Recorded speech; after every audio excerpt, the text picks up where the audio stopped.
So here's my take on the whole UFO phenomena. I personally believe that UFOs and aliens, extraterrestrials, are real. Logic just kind of seems like it dictates that, you know, if there are a billion stars in this galaxy, and there are a billion galaxies in the universe, and if only one out of a billion had life, well, then there would literally be hundreds of millions of stars or planets that support intelligent life. So that's just kind of where my take on it. As far as the whole conspiracy theories and stuff goes, I mean, who knows? I mean, that's hard to say. I mean, certainly I believe that the world governments are keeping a lid on what they know about extraterrestrials and UFOs. I don't really agree with the whole reptilian, you know, New World Order type theories regarding aliens. But you know, who really knows? You know, I'm smart enough to say that I'm a stupid man and just another animal, and you know, I don't claim to have the answer for anything at all.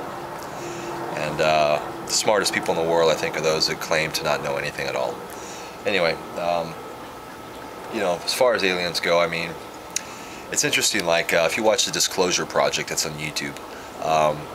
It's a compilation of about 400 or 500 government officials, former military, people that were subcontracted by the military, who have come forward after retirement and whatever, even though they're, you know, bound by top secret things, to say that, you know, UFOs are real. The government does know about it. Aliens are here.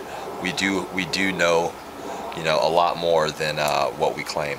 And one of these people is a former Prime Minister of Defense for Canada. And it just doesn't make sense that these people would come forward and ruin their reputations and their careers, you know, to lie. It just doesn't make any sense. You know, these are prominent officials who have good careers, who have families, who are respected, including several astronauts, U.S. astronauts who have come forward to say, yes, you know, we have seen UFOs.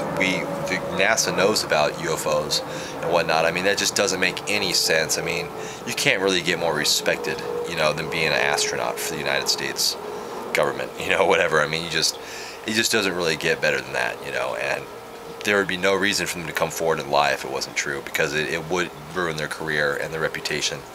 Even if they're telling the truth, it still might. So yeah, check out the Disclosure Project. That's a really cool thing on YouTube. You know, but yeah, that's my take on UFOs. I think it's kind of silly to assume that we're the only intelligent beings in a universe that is so infinitely large we cannot even imagine with our puny brains how big it really is. You know, whether they've been here or not, it's a different story. I read a book once called The Morning of the Magicians by Jacques Vallée, and he put down a theory that there was an advanced race of peoples that were here on Earth millions of years ago before we evolved, and that they took off and kind of seeded us to help us along in our evolution. You know, that's kind of an interesting theory. Another one is that, you know, UFOs, aliens actually do live on this planet, but they live in the ocean, deep in the ocean. And, you know, for any of you who know, we've only explored 5% of the ocean because we can only go down, you know, so many thousands of feet. But anyway, yeah, that's my take on UFOs. You know, that's just my own personal belief.